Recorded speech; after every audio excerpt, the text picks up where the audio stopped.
Social media da viral kan oirakliba P Namjoklung High School Somung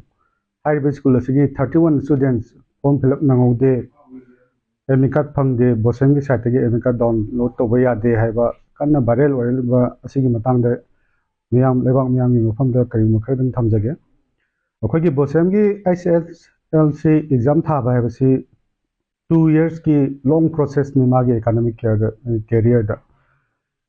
Class 9 tamamatanda ahamba class 9 kaba class 8 pass or matungda class 9 kaba ka koi registration haiba process am lai registration de 2025 ki paikha thage hai tardi 2023 da registration number ama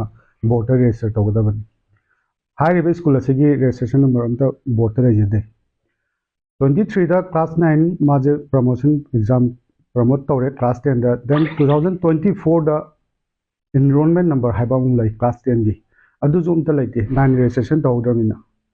24 registration enrollment tawba matungda 1 year sahi tamam matungda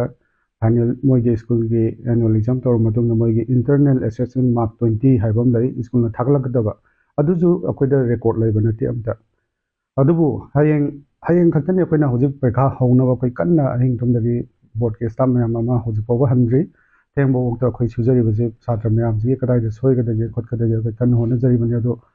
ngarang katang application laga 31 students thaba yahan biu na ngarang application pura lai ai samang thena jai school authority ga do authority da sab saba reason ai pizza gram ni moige school authority da 2 years ki process to no mo da kamai loichen do no akoi already prepared torga district khudi makta loina ma confidential magi sang da bar code everything exam material koi police station da security yaw na khoi deposit loi tor thamgre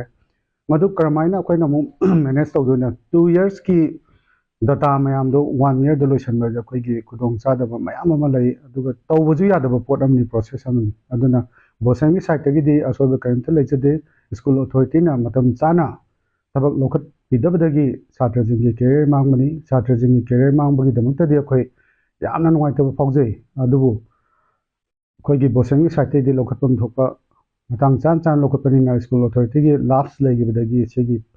social media da viral or pani have se ai miya mangda sendok se di ham hai sa to benang pai ka imika ga phangabra kolabra hangma tam da paba hai ni ham imika pi ni ai ni ngasi ma ki imika di roska pi ka to imika pi ko wa paba di imika pi di imika phang ko ten hai asu koira ma tam da hafta ma tha ma khai mon imika phangada ma tam du de da ngasi katang imika phang da bi ma pa moina Awai sama nuai ke. Asuk kuin mama apa apa na sa ba thak patum ba khang da makai isab kai da soi gi dege. Paisa adu hai ba da paisa zo pi na ko da hon da bi ri. Adu ga isa ga dam to wara pun si da so padana tum ma makai sa ba makai ta khang da makai isa da wa ka hon da ga. Waza ma da mama mapa kai isa ji waza ma da sinara da mo gi na sa wa da ba no so no to ko so da ko sinara ba ni to no to si bi ko ai ma dam da. Ngasi bu isa da gi hajar mai ta wa zama da na si mo zam da.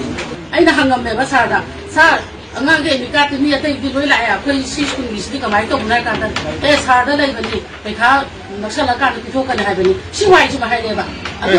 lai hai sa da ne ai na hangam ma tam da sa da ina sa ai imi ka angang ge mi ka se elimination top ja ge lai ga di angang da ang char ba to ma chu class ai tam mi si ba pham ji da heng ho ba da gi tam ko school ni che cha ni ma che adu handa di class ti ngi tha ga da ko si ka ina mi pu na ma ki lai khram ba la ma tam de imi ka pu la ba mà tao cứ đây thôi chạy bà ấy chạy đi người ta không thể bà không thể bà làm gì cha mà hay nhà cái gì xin mình chỉ để đây ta em cái gì hay là bà mà tôi cái đồng tiền mà ba thà bên này bà em cái tôi nên mình sẵn đầu là cái này cha tôi bị đau hay là tôi cái mà ba nó phô tôi là cái này ngon ta anh ấy như số bạn em cái tâm mà tự nhiên thuế năng lão xin này bà